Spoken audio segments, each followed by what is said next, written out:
I'm looking forward to it, and I think he's looking forward to it. You're right. He's never done that in high school. He obviously didn't do it much last year. He's going to get more carries than he's ever gotten, and I think he's looking forward to it. And hey,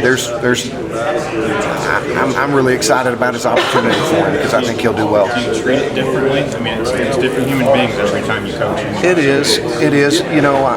I probably just want to make sure from a conditioning standpoint that he's ready for it. So particularly this week and maybe next week, I know yesterday we spent some time after practice, and that was really one of the reasons we did with our group, was to make sure that Kamryn Pettway and Chandler Cox and Kerryon Johnson can handle that and take care of the ball and still make good decisions when they're tired and it's the middle of the fourth quarter against Clemson. You mentioned Malik Miller earlier. I mean, personally, just from the blind eye and not trained eye, I mean, he ran really hard in that spring game and looks more like a Cam Pettway than maybe anybody else. Yeah. Just for that matter and his durability, perhaps, do you think that we could see him more on the field than maybe a lot of projected? And I mentioned this a little earlier, is his stock has really gone up.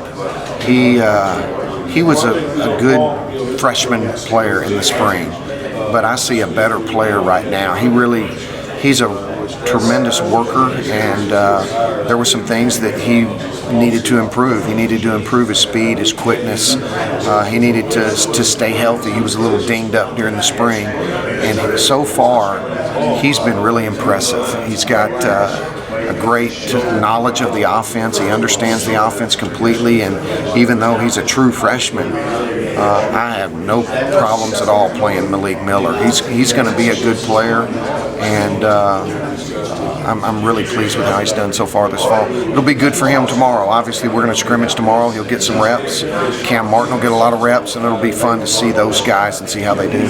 When I coached at Arkansas in 2011, we lost our leading rusher from previous year, a kid named Niall Davis, who plays for the Kansas City Chiefs. He broke his ankle. We lost our leading rusher from the year before that, a kid named Broderick Green, who hurt his knee. So we lost two kids in preseason practice. So you're down to your third guy before you can play a game. So unfortunately, I've kind of been there, done that, and that worked out real well. We had guys step up, and that's what is going to happen this year for us. Do you take anything from that season in terms of, now that you have a little bit of experience having dealt with as close to a simulated situation as you can, that you've brought into this? Well, I think that it just reiterates the fact that you've got to have 5 guys, 6 guys, 4 guys, whatever you have, and the importance of every person understanding I'm one play away. It's very similar to what happened to us last year when we opened the season against Louisville. Rock Thomas gets hurt in the second quarter. About 3 plays later, Javon Robinson gets hurt. Actually, KJ was dinged. Hey, it was Peyton Barber's time on the stage, and he really seized the day.